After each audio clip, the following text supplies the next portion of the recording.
In the kingdom of Amunri, Princess Ada was known by many names. To the soldiers she was the Iron Daughter.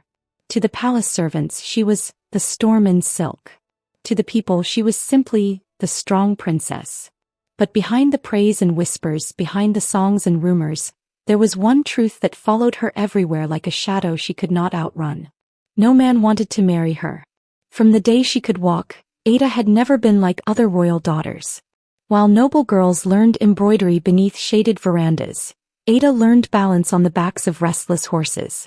When court ladies practiced delicate dances, she practiced falling, over and over, onto the hard earth of the training yard, rising each time with scraped knees and burning eyes. She did not remember when it began, only that it always felt natural. At 5, she broke a wooden toy sword during play and cried, not because it was broken but because she wanted a stronger one. At 7, she followed the palace guards to their morning drills and refused to leave until one of them showed her how to hold a spear properly. At 10, she defeated a boy twice her size in a wrestling match and walked away confused when the adults gasped in horror instead of cheering. Strength to Ada had never been strange. It was simply who she was. But the palace did not always see it that way. A princess must be gentle, her tutors often reminded her, adjusting the folds of her fine wrappers as if softness could be stitched into her skin. A princess must be graceful, the court dancers would sigh, trying to guide her feet through steps that felt too small for her spirit. A princess must be desired, the queen once said quietly, brushing Ada's hair in front of a polished bronze mirror. That last one lingered. Even as a child, Ada had noticed the way people spoke about beauty like it was currency. Like it was a key that unlocked a future she had never been sure she wanted. She knew she was beautiful. People told her often enough. Her skin shone like burnished copper, her eyes were sharp and alive, and her presence filled any space she entered. But admiration always changed when they saw her strength. It shifted, tightened, curdled into something uncertain. By the time Ada turned 16, she could lift a sack of yams that took 2 men to carry. She could throw a spear across the length of the training field. She could run faster than most palace guards and had once, to the quiet horror of the court, carried an injured soldier on her back all the way to the healer's quarters without breaking stride. The king had been proud. The court had been uneasy. And the princes had begun to visit. They came in bright caravans and embroidered robes, riding tall horses and speaking polished words. They brought gifts, gold bracelets, rare fabrics, carved ivory statues. They bowed deeply, smiled politely, and watched her with careful eyes. At first Ada had tried. She wore the heavy gowns, sat through the long meals, practiced the gentle laughter expected of her. She listened as they spoke of alliances and borders and future sons. She answered their questions with patience even when they felt like cages. But then came the moment that always ruined everything. It might happen during a festival when she forgot herself and joined the wrestling games in the village square. Or during a palace tour, when a prince would wander too close to the training yard and see her sparring with soldiers. Sometimes it happened by accident. A door stuck, a heavy table that needed moving, a fallen pillar after a storm. And she would lift, push, throw, win, and something in their faces would change. One prince from the eastern hills had laughed nervously when she beat 3 guards in a row with a staff. Another, tall and proud, had refused to meet her eyes after she helped him mount his horse with effortless ease. One had even whispered, thinking she could not hear, "No man wants a wife who can carry him like a child." That one had stung. Not because it was cruel, but because it was true. Suitors stopped coming as often after that. Those who did came only out of duty, their smiles thin and their eyes searching for softness that never quite appeared. Some tried to joke about her strength, calling her brother instead of princess. Others avoided speaking of it entirely, as though pretending it did not exist might make it disappear. None stayed. Each departure left the palace quieter than before. At first Ada told herself she did not care. She had never dreamed of weddings the way other girls did. She did not spend her nights imagining silk veils or painted hands or children with her eyes and someone else's smile. Her dreams had always been louder than that, filled with open fields, rushing wind, the thrill of movement, the wild joy of testing the limits of her own body. She loved the mornings most. Before the sun fully rose, when the world still belonged to birds and mist, she would slip out to the training grounds. The air would be cool against her skin, the earth damp beneath her feet. Soldiers would already be there, their silhouettes moving through drills like shadows dancing with dawn. With them she did not have to pretend. No one asked her to be smaller. No one flinched when she struck too hard or ran too fast. They shouted her name like a challenge, not a warning. They laughed when she knocked them flat and clapped her back when she did it again. In those moments Ada felt whole. But mornings always ended.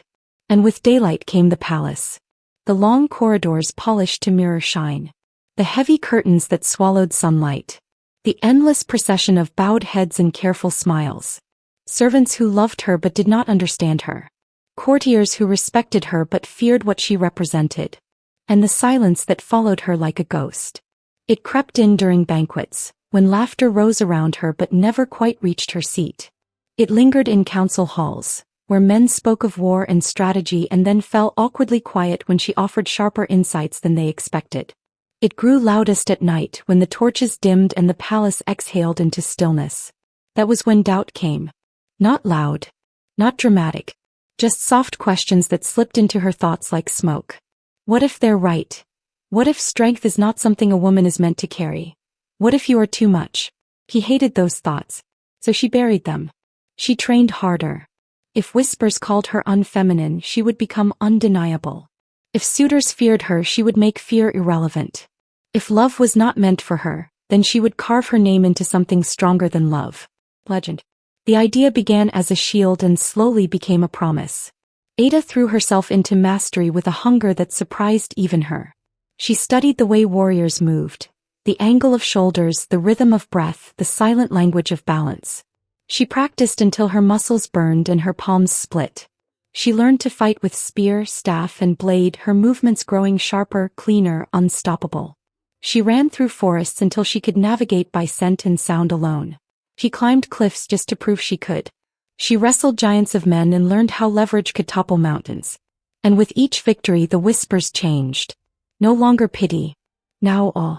Children followed her through village paths with wide eyes, pretending to lift invisible weights. Women spoke her name with quiet pride. Old warriors nodded in approval when she passed. But admiration is not the same as belonging. And Ada began to feel the difference. It came to her one evening during a harvest festival. The air was thick with roasted corn and laughter, drums echoing like heartbeats under the rising moon. She had joined the celebrations dressed simply, hoping, just once, to feel like everyone else. First it worked. She danced. She laughed. She forgot herself. Until she noticed the way couples formed around her like water flowing around a stone. Hands found hands. Shoulders leaned together. Soft conversations bloomed in corners lit by firelight. And she stood alone in the center of it all. Not excluded. Just separate. A living legend already placed slightly outside the circle of ordinary life. That realization settled in her chest like a quiet weight. She left the festival early that night, slipping back into the palace unnoticed. The corridors were dark and cool, the silence wrapping around her like a familiar cloak. In her chamber she stood before the bronze mirror, studying her reflection. She saw strength there, coiled in her arms, steady in her stance, blazing in her eyes. She saw beauty too, though it felt like an afterthought compared to everything else she carried. And for a moment, just a moment, she wondered what it would feel like to be seen not as a marvel or a warning, but as a woman. To be wanted not despite her strength but because of it. The thought frightened her more than any battlefield ever could. So she turned away from the mirror. At dawn the next day she returned to the training field. The soldiers greeted her with grins and challenges, the morning mist curling around their feet like ghosts of forgotten doubts. Ada picked up her spear, its familiar weight settling into her palm like truth. If she could not be loved, she would be unbreakable, but if she could not belong, she would rise above belonging. She planted her feet firmly in the earth, lifted the spear and threw. It cut through the air like lightning and struck the far target dead center. The soldiers erupted in cheers. Ada smiled. And though something inside her still ached in places she refused to name, she lifted another spear, ready to throw again. If the world would not make space for her heart, then she would carve her place into history with strength alone. And so the legend of the princess no man wanted began, not with bitterness, but with a vow whispered only to the rising sun. If she could not be loved, she would at least be unforgettable. The palace had begun to feel smaller. Not in size. The walls were as vast as ever, the courtyard still stretched wide beneath open skies. But in spirit. Every corridor seemed to echo louder than before. Every greeting felt rehearsed. Every smile carried the weight of expectation. Ada had begun to notice it in the way she breathed. Inside the palace, her lungs never filled completely. So one morning, before dawn had fully broken, she made a decision that felt both reckless and necessary. She would leave. Not forever. Not dramatically. Just long enough to remember what the world felt like without marble floors beneath her feet and whispers trailing behind her like shadows. She dressed simply, choosing a plain wrapper and a light tunic instead of royal fabrics. She braided her hair tightly and wrapped it in cloth. No jewels. No symbols of rank. Just herself. The only thing she allowed herself to carry was her spear. It felt wrong to leave without it, like stepping into a storm without skin. The palace gates were quiet at that hour, guarded by men who had watched her grow from a stubborn child into a warrior they respected more than they understood. They asked no questions when she passed. They rarely did. Ada rode hard once she cleared the walls. The early morning air was cool and sweet, brushing against her skin like freedom. Dew clung to tall grasses, glittering faintly as the sky softened from indigo to pale gold. Birds called to one another across open fields, their songs unburdened by titles or duty. This was the world she loved most. Untamed. Unwatching. Honest. She followed no road in particular, letting instinct guide her horse along winding paths that stretched beyond the kingdom's main settlements. The farther she rode, the lighter she felt. Each hoofbeat seemed to shake something loose inside her chest, tight knots she hadn't realized she carried. By the time the sun rose fully, she had crossed into the outer lands near the border. These were places the palace rarely spoke of unless in maps or disputes. Small villages scattered like seeds across the earth. Farmers who measured life in rains and harvests, not politics. People who did not know her. The thought brought a strange thrill. She slowed her horse, taking in the landscape. Mud homes with thatched roofs stood in quiet clusters. Smoke curled lazily from cooking fires. Women swept courtyards. Children chased one another barefoot, laughter ringing clear as bells. No one bowed when she passed. No one stared in awe. Some nodded politely. Others barely looked up. Ada felt something loosen inside her. This was what she had been craving without knowing it. To exist without being watched. To move through the world without being measured against expectations she never chose. She dismounted near a narrow path leading toward open farmland and decided to walk. The earth was warm beneath her feet, the scent of tilled soil thick in the air. Somewhere nearby, goats bleated lazily. A rooster crowed as if late to its own morning. She smiled. Felt normal. She had just begun to wonder whether she should turn back before anyone recognized how far she had wandered when she heard it. A scream. Not playful. Not startled. Terrified. Ada froze. Another sound followed, shouting, frantic and raw, cutting through the stillness like a blade. And then came the roar. Violent. Alive. Every muscle in her body snapped taut. Blind. She didn't think. Her body had already decided. Ada spun and ran toward the sound, feet pounding against dry earth. Branches scraped her arms as she pushed through a thin line of shrubs, her grip tightening around her spear. The air shifted as she neared the clearing. The birds had gone silent. Even the wind seemed to hold its breath. When she broke through the last line of brush, the world narrowed to a single terrible scene. A young man stood in the middle of a dusty clearing, clutching the splintered remains of a farming hoe. His chest rose and fell in sharp, panicked bursts. Sweat glistened across his skin. His feet were planted but barely.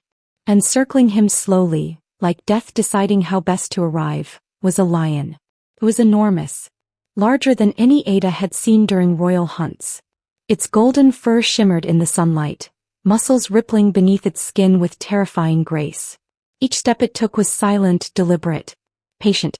The man was already losing. Ada saw it instantly. The way his stance wavered. The way his grip trembled. The way fear had hollowed out his strength before the fight had even begun. If she hesitated even for a heartbeat, he would die. The lion lunged. Ada moved. She burst into the clearing with a shout that tore from her chest like thunder. The sound startled both man and beast, buying her a fragment of time. She used it. Planting her feet, she drove her spear forward with every ounce of strength she possessed, aiming not with panic but with instinct honed by years of training. The world seemed to slow as she moved, her focus narrowing into a single sharp point. The lion twisted mid-air, its roar splitting the air as it turned toward her. Impact came like a storm. The force of the collision knocked her backward, her heels digging trenches into the dust. Pain exploded through her arms as the spear met resistance far stronger than any training dummy. But she did not let go. She leaned into it, teeth clenched, muscles burning, pouring everything she had into that one moment. Strength, fear, defiance, life. Then suddenly, stillness. The lion collapsed with a heavy final thud that seemed to shake the earth itself. Dust rose around them in a slow, drifting cloud. Ada staggered back, chest heaving, hands still locked around the spear shaft. The silence that followed was so complete it rang in her ears. For a moment she could hear nothing but her own heartbeat. Then she remembered. The farmer. She turned sharply. He hadn't moved. He stood frozen where she had first seen him, eyes wide and unblinking, as if he could not decide whether what had just happened was real. The broken hose still hung uselessly in his grip. His lips parted but no sound came. Ada suddenly became aware of the blood on her hands. Of the dust clinging to her skin. Of how wild she must look standing over the fallen beast like something carved from legend. She released the spear slowly and stepped away from the lion. "It's over," she said gently, her voice softer than she expected. The man blinked. Once. Twice. Then reality seemed to rush back into him all at once. His knees buckled and he dropped heavily to the ground, dragging in shaky breaths. He tried, voice breaking.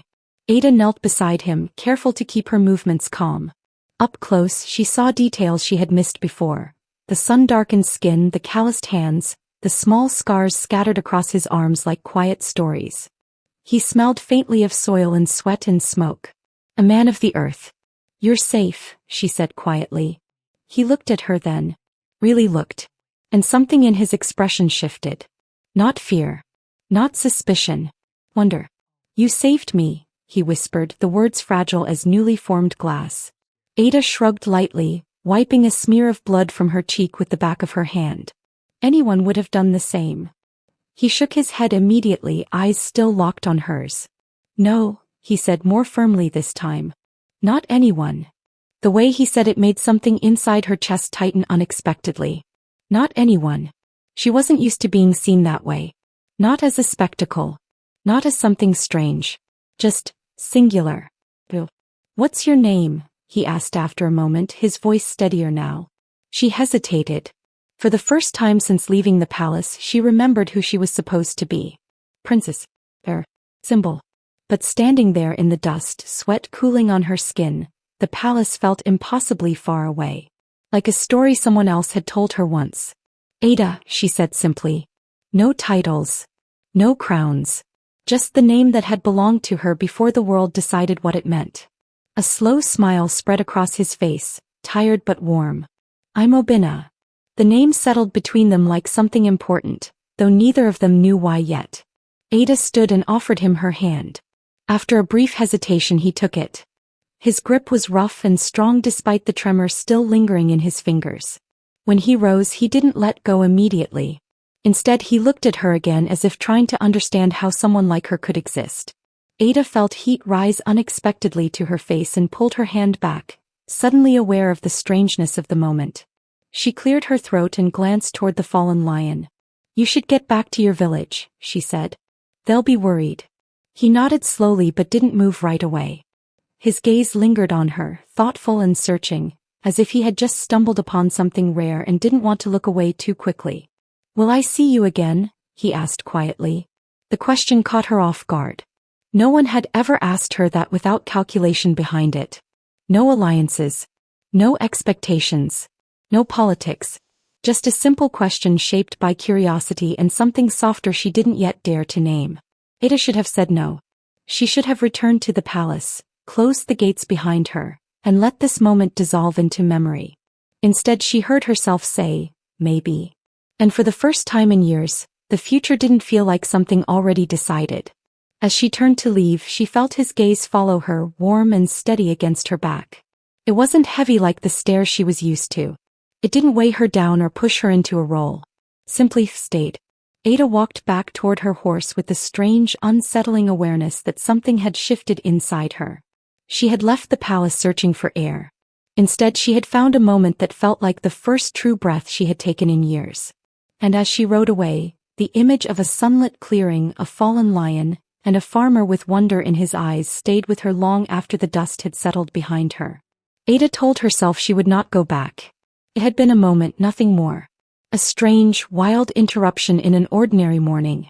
A lion, a farmer, a shared breath between danger and survival. Moments like that belonged to stories, not real life. Real life was the palace. Duty. Expectation. Distance. And yet, 3 days later, she found herself riding toward the border again. She did not announce it. Did not allow herself to think too deeply about why. She simply woke before dawn, dressed in the same simple clothes, and slipped through the palace gates like a shadow escaping its own body. The morning air felt different this time. Warmer. Charged with something she didn't want to name. She told herself she was only curious. That she wanted to know whether the farmer had survived his injuries. That any decent person would check. That it meant nothing. But her heart beat faster the closer she rode to the clearing. The land greeted her the same way it had before. Wide and open, washed in early light, alive with quiet rhythms untouched by courtly noise. Birds called across fields. Smoke drifted lazily from distant homes. Somewhere a child laughed. Ordinary life. Still felt like magic. Ada slowed her horse as she neared the place where it had happened. The clearing came into view slowly, framed by thin trees and sunlit dust. For a moment, disappointment struck her harder than she expected. She almost turned back. Then she heard it. The soft thud of metal against wood. Ada followed the sound around the edge of the clearing and stopped. Obina stood beneath a wide mango tree, his back to her, swinging an axe into a thick log. Each strike was steady and deliberate, his body moving with the natural rhythm of someone used to working with his hands. Sunlight slid across his shoulders, catching the sheen of sweat on his skin. He looked alive. Not like the trembling man she had seen facing death. Something inside her eased. She must have made a sound because he paused mid-swing. Fully he turned. For a heartbeat, neither of them spoke. Then recognition lit his face like sunrise. "You came back," he said softly. The way he said it, without surprise, without demand, sent a strange warmth through her chest. Ada shrugged, suddenly unsure of where to put her hands. "I said maybe." A slow smile spread across his face, deeper than the one she remembered. Not just relief. Something brighter. "I was hoping maybe meant yes." She didn't know what to do with that. In the palace, words were weapons or shields, always carrying weight beyond their sound. But here his words simply existed. Honest and unguarded. It unsettled her in the best way. "I wanted to see if you were alive," she said, attempting seriousness. Obina laughed. A quiet, rich sound that seemed to settle into the air like something meant to stay there. "I am," he said. "Thanks to you." The simplicity of it disarmed her. No grand praise. No fearful awe. Just truth.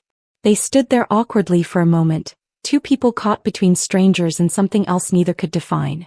The breeze rustled the mango leaves above them, scattering small flecks of sunlight across the ground. Ada shifted her weight. "You shouldn't be alone out here," she said, glancing around. "Another lion could come." Obina leaned the axe against the tree and folded his arms. "If it does, I'll shout louder this time." She blinked, then laughed before she could stop herself. The sound surprised her. She couldn't remember the last time laughter had come so easily. From that moment, something loosened between them. They talked first about small things. Safe things. He showed her where the lion had been buried. She told him which herbs could keep wounds from festering. He pointed out fields where yams were growing. She explained how rainfall patterns shifted farther inland. The conversations felt uneven at first, like two dancers trying to find the same rhythm. But slowly, without either noticing when it happened, they fell into step. Ada returned again 2 days later. Then again. And again. Each visit became easier than the last. She stopped trying to justify it to herself. With Obina, she did not feel like she was stepping outside her life. He felt like she was stepping into something real. They met in different places after that. Sometimes beneath the mango tree, where the earth was always warm and quiet. Sometimes by the river that curved like a silver ribbon through the land, its waters reflecting sky and secrets alike. Once he showed her a hill where the wind never seemed to rest, carrying the scent of distant rains. It became their world. A place untouched by crowns or expectations. Obina never asked where she came from. Not once. At first Ada noticed the absence sharply. In the palace people were always trying to place her, through lineage, alliances, history. But Obina never pushed. He accepted her presence the way one accepts sunrise. Something that simply arrives without needing explanation. It was both comforting and terrifying. "What about you?" she asked him once as they sat by the river, their feet brushing the water's edge. "You never ask me anything important." He skipped a small stone across the surface, watching it bounce. "You tell me what you want to tell me. And if I'm hiding something?" He glanced at her, his expression calm. "Then you must have a reason." The answer settled deep in her chest, quiet and heavy. Trust. Not the kind forged in treaties or blood oaths. The simple kind. The kind she had never been given freely before. So she began to tell him things. Not everything. Never everything. But pieces. She told him about the forests beyond her homeland, where trees grew so tall they swallowed the sky. About festivals where drums echoed for days without stopping. About watching lightning storms roll across open plains like living creatures. She never said she had seen those things from horseback surrounded by guards. Never said she had stood at the center of crowds who bowed as she passed. She only told him what it felt like. And he listened like every word mattered. In return, Obina told her about smaller worlds. About planting seasons and stubborn goats. About the way soil changed texture after the first rain. About losing crops to floods and still planting again the next year because hope, like hunger, never truly left. His stories were simple. But they rooted themselves inside her. Ada began to understand something she never had before. That strength did not only live in battlefields or legends. Sometimes it lived in hands that planted seeds without knowing if they would grow. Sometimes it lived in staying. One evening, rain trapped them beneath a wide tree near the riverbank. The storm came suddenly, heavy drops drumming against leaves like 1,000 tiny drums. The air turned cool and electric, the world blurring into silver streaks. They stood close without meaning to. Water pooled at their feet. The scent of wet earth rose thick and alive. Obina laughed softly, shaking rain from his hair. "You bring strange weather," he said. Ada smiled. "Maybe it follows me." The words lingered between them longer than they should have. For the first time she became aware of how close they were. Of the warmth of his presence. Of the way the world seemed to shrink when he looked at her directly. Something shifted then. Subtle. Unspoken. After that day, silences between them began to change. They were no longer empty spaces filled with searching for words. They became something fuller. Softer. Like shared breaths that didn't need sound. Ada found herself noticing things she hadn't before. The way his voice dropped when he spoke seriously, the way his hands moved when he explained something, the quiet steadiness in his gaze. And she became aware of how he looked at her. Not like a warrior. Not like a legend. Like a woman. It frightened her more than any battlefield ever had. Because it made her want things she had long ago buried. One night, the moon rose full and bright, casting silver across the land like spilled light. The air was still, the kind of stillness that felt almost sacred. They met by the river again. Fireflies drifted above the water, blinking in and out of existence like tiny stars unsure if they belonged to sky or earth. The river moved slowly, reflecting the moon in trembling ripples. They sat side by side on a smooth rock, saying nothing for a long time. Ada didn't feel the need to fill the silence.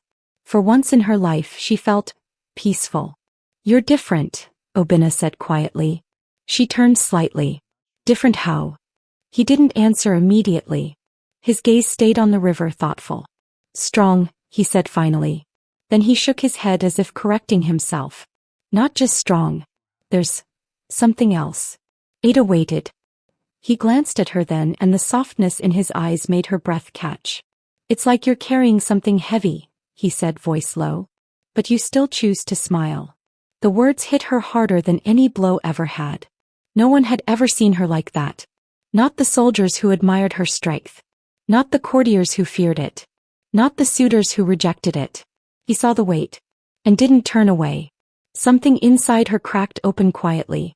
The night seemed to draw closer around them, the world narrowing to silver light and shared breath. Ada became acutely aware of everything: the brush of his arm near hers, the rhythm of his breathing, the way the moon painted soft shadows across his face. She didn't know who moved first. Only that suddenly his hand was reaching for hers. Slowly, carefully, as if giving her time to pull away. He didn't. Their fingers intertwined, rough skin meeting calloused palms.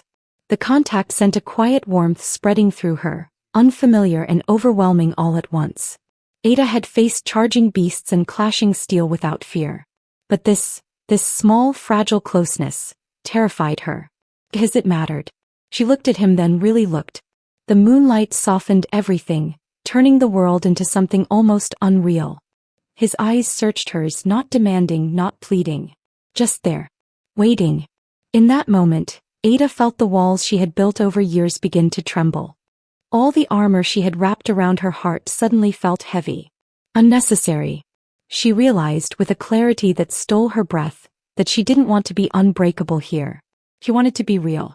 Obinna leaned closer, slowly enough that she could have stopped him. He didn't. Their kiss was soft, gentle in a way that surprised her. There was no urgency, no fire, no storm, only warmth spreading slowly through her chest, unraveling knots she hadn't known how to loosen. The world seemed to fall away, leaving only moonlight and the quiet meeting of two hearts that had found each other by accident. When they pulled apart, neither spoke. They didn't need to. The river kept flowing. The fireflies kept dancing. The moon watched in silent approval. And for the first time in her life, Ada felt completely free of everything she had ever carried. No crown. No legend. No loneliness. Just a girl sitting by a river, her hands still intertwined with a boy who saw her not as a story, but as someone worth loving. And in that fragile, perfect moment beneath the bright, endless moon, Ada understood something that would change her life forever. Strength had never been the thing that made her different. It was the thing that had led her here. Peace never shatters all at once. It cracks quietly first. Like thin glass under pressure, the fractures began where no one was looking. At borders, in rumors, in small acts that seemed too minor to matter until they weren't. Ada noticed it in the palace before she understood it. The corridors grew louder. Not with laughter but with arguments that stopped abruptly when she entered. Messengers came and went at strange hours, their faces tight, their footsteps hurried. Council meetings stretched long into the night, voices rising behind closed doors like distant thunder. Even the soldiers felt different. They trained harder, spoke less, laughed rarely. Ada knew the signs. She had grown up around warriors. She knew what tension looked like when it gathered beneath skin, or had a smell. And it was coming. Still, she rode to the border whenever she could. Whenever the palace loosened its grip long enough for her to slip away, she found her way back to the places that had begun to feel more like home than the marble halls she was born into. To the mango tree. To the river. To him. With Obinna, the world felt slower, as though time itself hesitated to follow them. But even there, beyond the reach of courtly whispers, the tension crept in. She saw it first in the way villagers spoke in lowered voices. In the way men lingered in groups, their laughter forced. In the way the air felt heavier, as though waiting for a storm no one could yet see. "What's happening?" she asked him one afternoon as they walked along the riverbank. Obinna skipped a stone, but it sank without bouncing. "There was a raid," he said quietly. Her chest tightened. "By who?" He didn't answer immediately. "Some say your kingdom," he said finally, not accusing, just tired. "Others say bandits pretending to be soldiers. No one knows the truth anymore." Ada's stomach twisted. This was how wars began, not with grand declarations but with confusion. With blame that shifted like sand until everyone was pointing at someone else. "It could still stop," she said, though the words sounded weaker aloud than they had in her head. Obinna gave her a look that held too much knowing.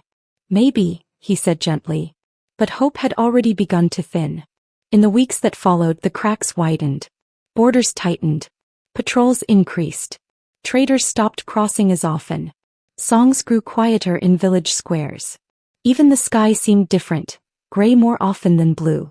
The palace transformed entirely. Armor replaced silk in the corridors.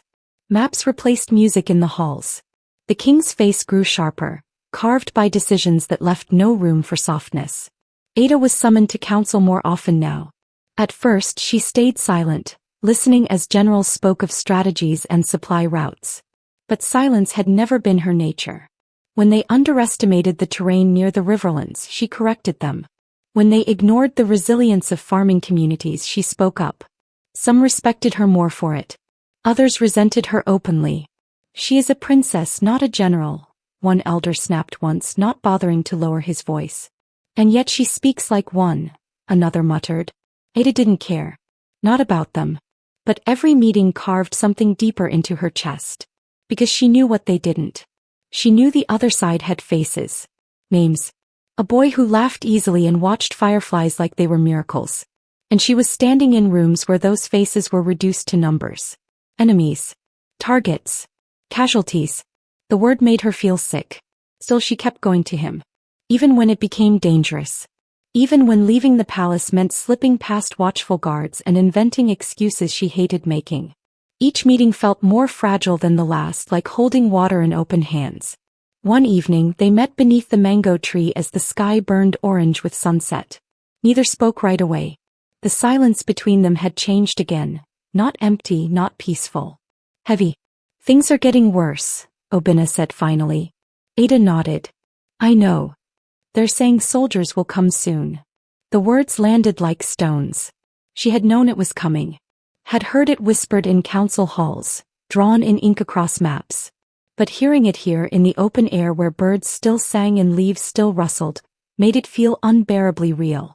"You could leave," she said suddenly, the thought bursting out before she could stop it. "Come deeper inland. Find somewhere safe." He shook his head immediately.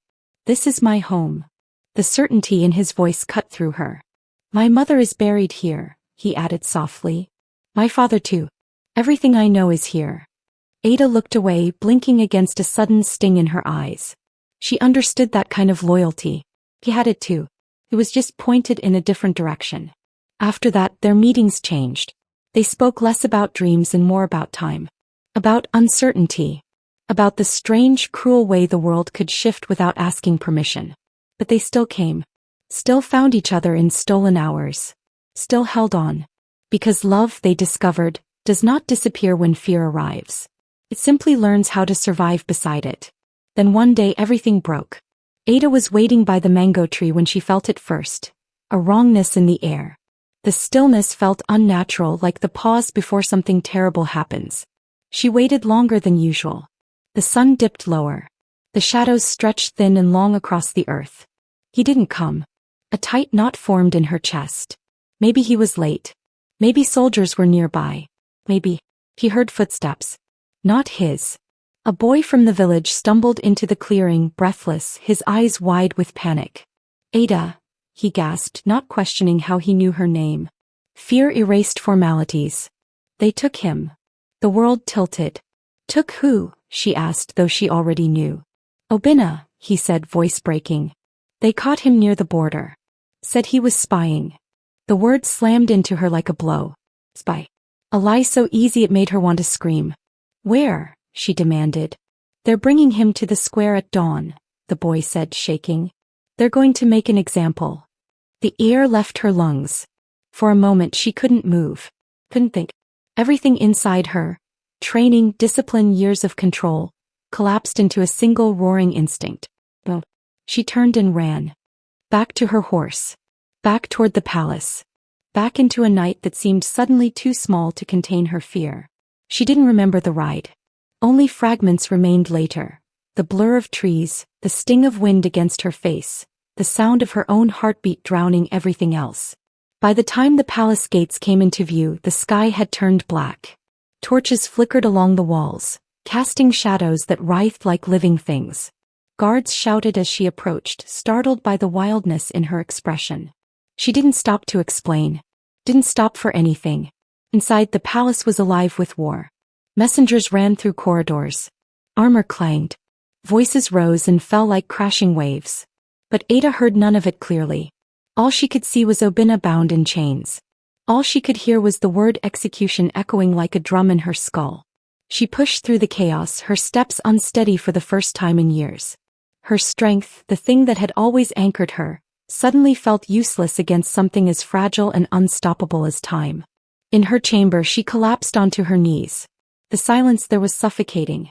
For the first time since she was a child, Ada felt completely helpless. She had fought beasts and men. Had faced danger without flinching. Had built herself into something unbreakable. But she had never fought this. A clock she could not stop. A dawn that was already coming. Tears burned her eyes, hot and unfamiliar. She pressed her palms against the floor, trying to steady herself, but the world refused to settle. He was going to die. And she was here. Safe behind walls that suddenly felt like a prison. The thought snapped something inside her. Ada pushed herself to her feet slowly, her body trembling not with weakness but with something far more dangerous. Decision. She wiped her face with the back of her hand and crossed the room in sharp, deliberate steps. Her fingers closed around her spear, the wood familiar and grounding in her grip. For the first time in her life, strength didn't feel like a burden. It felt like the only truth she had left. If the world had decided to become cruel, then she would answer it the only way she knew how. Not with titles. Not with permission. With action. Outside, the first faint hint of dawn began to creep across the horizon, pale and cold. Ada didn't wait for the sun to rise. She ran toward it. Dawn had not fully broken when Ada reached the edge of the village. The sky was painted in pale shades of gray and gold, the kind of quiet morning that usually belonged to birds and farmers and new beginnings. But there was nothing peaceful about the air that day. It felt wrong. Too still. Too heavy. As though the earth itself knew something terrible was about to happen. Ada slowed only once, long enough to tie her horse near a cluster of trees outside the village. She couldn't ride in. Not like this. Not with the storm raging inside her chest. Her fingers trembled as she adjusted her grip on the spear strapped to her back. The familiar weight steadied her, anchoring her in the only thing that still made sense. She had not slept. Had not eaten. There had been no room for either. All night, the same image had haunted her. Obina's hands bound, his quiet eyes searching for her in a crowd that might never bring her. He would not let that become truth. Ada stepped into the village just as the sun crested the horizon. The square was already full. People stood packed shoulder to shoulder, forming a tight ring around the center. Murmurs rippled through the crowd like wind through dry leaves. Fear, anger, curiosity blending into a single restless sound. No one noticed her at first. She moved quickly, keeping her head low, weaving through bodies stiff with tension. The smell of dust and sweat filled the air. Somewhere, a child began to cry and was quickly hushed. Then she saw the soldiers. Their armor glinted faintly in the new light, forming a hard wall around the center of the square. Their faces were set like stone, their hands resting too easily on weapons that had already decided what this morning would become. And then, she saw him. Obina stood at the center of it all. Bound. Bruised. But upright. The sight stole the air from her lungs. His hands were tied tightly in front of him, rope cutting into skin that had once held hers beneath moonlight. A dark bruise bloomed along his jaw. His clothes were torn and dust-streaked, his bare feet planted firmly against the earth as though he refused to let them see him fall. But it was his eyes that broke her. They were calm. Not empty. Not defeated. Just accepting. As though he had already made peace with something she refused to accept at all. The world narrowed until there was nothing left but him. The noise of the crowd faded into a dull hum. The soldiers blurred at the edges of her vision. Even the rising sun seemed distant, irrelevant. All that existed was the boy who had once laughed beneath mango trees and watched fireflies like they were miracles. And he was about to die. A soldier stepped forward. He was tall, broad-shouldered, his expression carved from cold certainty. In his hand, a long knife caught the morning light, its blade flashing like a warning. The murmurs grew louder. Someone shouted. Someone else began to pray. Ada couldn't breathe. This is not real, some small, desperate part of her whispered. This cannot be real. But it was. The soldier raised the knife high, turning slowly so the crowd could see it. A spectacle. A message. This is what happens to enemies. Ada felt something inside her snap. Not loudly. Not violently. Just a clean, quiet break. All the fear that had followed her through the night burned away in an instant, leaving something sharper in its place. Clarity. Before she could think, before doubt could even find her, she ran. At first no one noticed. She was just another figure pushing through the crowd, another body moving against the current of fear. But then someone shouted as she broke into a sprint, her movements too fast, too purposeful to ignore. The soldiers turned. Too late. Ada's hand was already reaching for the spear. The world slowed. She felt it the way she always did in moments of battle. The sudden stretching of time, the sharpening of every sound and movement. The weight of the spear settled into her palm like destiny itself. She didn't aim with her eyes. She aimed with everything she was. Years of training. Years of strength. Years of carrying more than anyone believed she should. All of it surged through her arms as she drew back and threw. The spear cut through the air like lightning. A flash of motion. A gasp from the crowd. The spear struck the knife mid-swing with a sharp, ringing crack. Metal flew from the soldier's hand, spinning wildly before clattering uselessly across the dirt. Silence exploded across the square. The kind of silence that swallows sound whole. For a heartbeat no one moved. Not the soldiers. Not the crowd. Not even the wind. Every eye turned toward the source of the impossible. Toward her. Ada stood at the edge of the circle, chest heaving, her empty hand still outstretched from the throw. Dust clung to her skin. Strands of hair had come loose from their bindings, framing a face lit by something far fiercer than fear. For the first time since entering the village, she did not try to hide. She stepped forward. One step. Then another. The soldiers shifted uneasily as she approached, uncertainty cracking through their rigid lines. They knew strength when they saw it. They could feel it in the way she moved. Unafraid, unstoppable, like something that had already chosen its path. Obina stared at her as if she had stepped out of a dream. Ada, he breathed, the name barely a sound. She stopped a few paces away, her gaze locked on his. For a moment, the world shrank again, leaving only the two of them standing in the fragile space between life and loss. Then she lifted her chin and spoke. I am Princess Ada of Amunri, she said, her voice cutting through the silence like a blade. And no one will kill this man. The words echoed across the square, striking harder than any weapon. Gasps rippled through the crowd. Some dropped to their knees instantly. Others stumbled backward, eyes wide with shock. Even the soldiers faltered, uncertainty flickering across their faces like cracks in stone. A princess. Here. Unarmed but unyielding. Ada didn't wait for them to recover. She walked straight into the circle. No one stopped her. Not because they could not, but because something in her presence made resistance feel impossible. She knelt before Obina and pulled a small knife from her waist. Her hands, so steady in battle, trembled now as she cut through the ropes binding his wrists. Up close she could see every mark they had left. The raw skin. The dried blood. The quiet endurance in his eyes. You shouldn't have come, he whispered hoarsely. She shook her head, her vision blurring. I was never going to let you die. The ropes fell away. For a second neither of them moved. Then she grabbed his hand. Come, she said. And he did. They walked out of the square together. No one tried to stop them. Not the soldiers who had come to make an example of him. Not the villagers who had gathered to witness it. Not even the rising sun, which now seemed to blaze brighter than before, as if the world itself had shifted. By the time they reached the palace gates, the story had already begun to spread. A princess who stopped an execution with a single spear. A love strong enough to defy war. Inside the palace, chaos followed them like a storm. Guards rushed forward, torn between duty and disbelief. Servants whispered in stunned clusters. Messengers ran ahead, carrying news faster than footsteps. But Ada walked through it all without slowing. Straight to the throne room. The doors were thrown open before she even reached them. Inside, the king stood from his throne, fury already rising in his eyes. Counselors crowded behind him, their faces pale with shock and outrage. Ada, he said, his voice sharp as iron. Explain yourself. The weight of the room pressed down on her.